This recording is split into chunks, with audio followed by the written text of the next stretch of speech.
कल से इमरान खान साहब के मुतराज़ा इंटरव्यू का बड़ा चर्चा है। आपको लगता नहीं कि जो लैंग्वेज उन्होंने यूज़ की है, अगरचे आई कैन अंडरस्टैंड कि वो कह रहे हैं कि अगर मुल्क दिवालिया हो जाएगा तो ये हो जाएगा, लेकिन ये जो फ्रेम ऑफ माइंड है जिसमें वो फ़ौज के तबाही की भी इंडिकेशन दे रहे हैं, पाकिस्तान के 3 हिस्सों में टूटने के मतलब भी कंप्लीटली श्योर है, वो ऐसा इस तरह की लैंग्वेज यूज़ करने की ज़रूरत थी? अगर उनको अपना मतबा नज़र बयान करना भी था, he could have change better words, he could have used better words.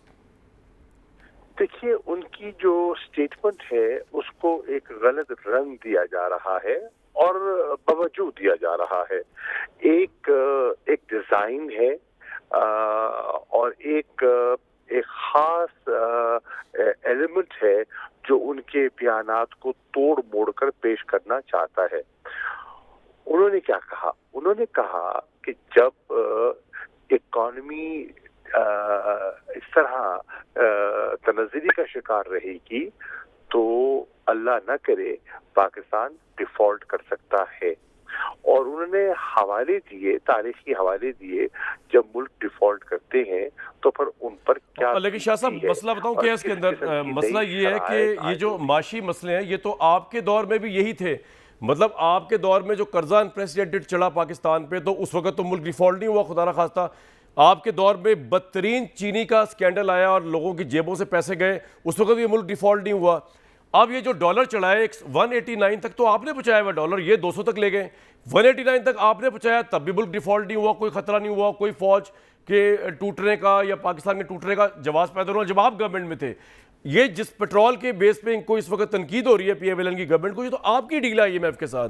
ये आपने डील की थी कि जी इतना हम पेट्रोल बढ़ाएंगे, इतना निर्ख बढ़ाते रहेंगे और हर पेट्रोलियम की लेवी भी बढ़ाते रहेंगे। नेपरा का आपने डील किया आईएमएफ के साथ।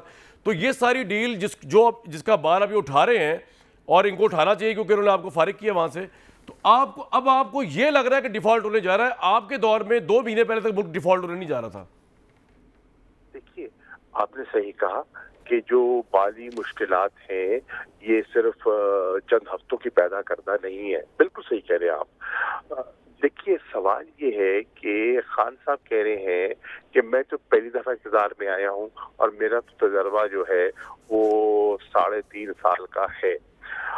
लेकिन जो हजरात, जो 2 खानदान पिछले 30 साल से हुकूमत करते आ रहे हैं और हमारे जो इकोनॉमिक चैलेंजेस हैं वो हमारे स्ट्रक्चरल नौइयत के हैं, वो रातों रात पैदा नहीं हुए। उसके जिम्मेदार कौन है? वो कह रहे हैं कि 30 साल इसमें ऐसी हुकूमतें आई जो डेमोक्रेटिक नहीं थी लेकिन बरसर इक़्तिदार रही, और 30 साल ऐसी हुकूमतें आई जो 2 फैमिली से मुंसलिक थी, यानी कि पीपल्स पार्टी और नून लीग की शरीफ खानदान और भुट्टो फैमिली। अब ये 60 साला जो अदवार है, इनमें आप देखें तो चैलेंजेस बढ़ते चले गए और अब वो इस नौइयत को पहुंच गए हैं कि आज डिफॉल्ट की बातें हो रही हैं। This is what he saying कि ये रातों रात नहीं हुआ, पर स्लाइड अब इतना अलार्मिंग हो गया है कि वो साहब, वो आप ठीक है रातों रात नहीं हुआ, लेकिन मैं ये कह रहा था कि ये डिफॉल्ट तो इमरान साहब के दौर में भी आईएमएफ का कर्जा आज एक गवर्नमेंट थोड़ी ली है, ये तो अयूब खान के दौर चलता आ रहा है। तो ये सोचना और उसको डिफॉल्ट को फिर पाकिस्तान टूटने और फौज की तबाही जोड़ना, मैं उसमें कह रहा था कि यूज ऑफ वर्ड डिफरेंट। लेकिन चले, आज ये भी कह रहे थे वो शांगला हिल के अंदर जलसे के अंदर कि जी इस्टेब्लिशमेंट जो है, बल्कि कल के इंटरव्यू में उन्होंने कहा कि जी इस्टेब्लिशमेंट अगर दुरुस्त फैसले नहीं करेगी तो ये मुल्क जो है तबाही से 2-4 हो जाएगा, ये मुल्क जो है वो तबाह हो जाएगा, ये फौज तबाह हो जाएगी, 3 हिस्से हो जाएंगे। इस्टेब्लिशमेंट से आप क्या चाह रहे हैं? इस्टेब्लिशमेंट जब 3-3.25 साल तक आपके साथ थी, मुल्क की इंटरेस्ट में थी, हम भी उनको कहते थे कि जनाब आप किसी पार्टी का साथ ना दें। वो कहते थे जी अब ये नए हैं, जिस तरह आप बता रहे हैं कि आपका नया नया एक्सपीरियंस था, वो कह रहे थे ये नए हैं, इनको सपोर्ट की ज़रूरत है और पाकिस्तान के इंटरेस्ट में सपोर्ट दें। लेकिन उस वक्त तो इस्टेब्लिशमेंट बिल्कुल ठीक थी। अब जब उन्होंने देखा कि जी अब आप ट्रेंड भी हो गए हैं और ब्लेम भी बहुत आ रहा है इस्टेब्लिशमेंट पे, जो भी आपकी गवर्नेंस रही है इकॉनमी के मामला, तो उसके बाद वो न्यूट्रल हो गए। तो अब आप ये कह रहे हैं कि जी वो न्यूट्रल क्यों हुए? अब वो कौन सा ऐसा काम आप इस्टेब्लिशमेंट से करवाना चाह रहे हैं इमरान खान साहब, जो आइन से बालातर है, जो आइन उनको डिफाइन करता है उससे बाहर ना जाए, लेकिन आप कह रहे हैं वो करें? तो अगर वो नहीं करेंगे तो आप कह रहे हैं मुल्क तबाह हो जाएगा, फौज तबाह हो जाएगी, हालांकि वो आइन के पाबंद हैं, फौज ने उसके अंडर रहना है। एस्टैब्लिशमेंट की उन्होंने कहा कि बेपनाह जिम्मेदारी है, क्योंकि ये एक मुस्तकिल फीचर है। बाकी पॉलिटिकल पार्टीज आती जाती रहती हैं, कुछ ज्यादा अरसे के लिए, कुछ कम अरसे के लिए। उनकी जिम्मेदारियां ज्यादा हैं और वो चीजों को बारीकी से देख रहे हैं। वो ये कह रहे हैं कि इस वक्त जो चैलेंजेस हैं मुल्क के, जो बैरूनी चैलेंजेस हैं उनका भी हमें अंदाजा है, जो अंदरूनी चैलेंजेस हैं उनका भी हमें अंदाजा है।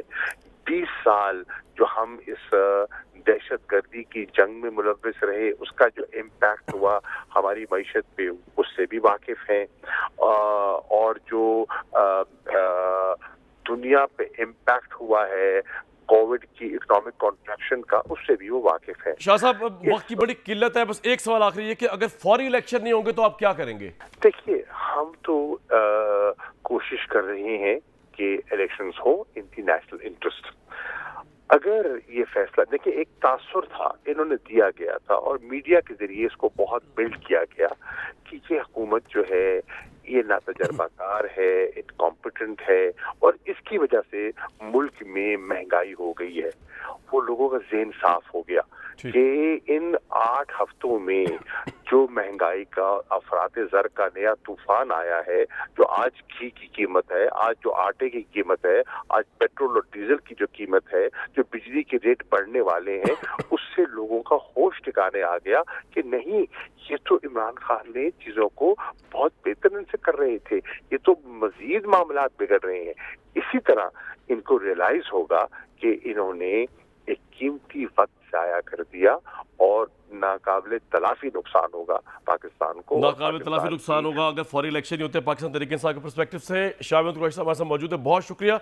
नेपरा ने जनाब आवाम को एक और बहुत बड़ा झटका दिया है। जाते जाते बताता जाऊँ कि 7 रुपये 91 पैसे फी यूनिट महंगी करने की मंजूरी दे दी है। लेकिन ऑब्वियसली अब ये सारे वो मामला हैं IMF के जो पिछली गवर्नमेंट इमरान साहब की तय करके आई है, करती भी आई है,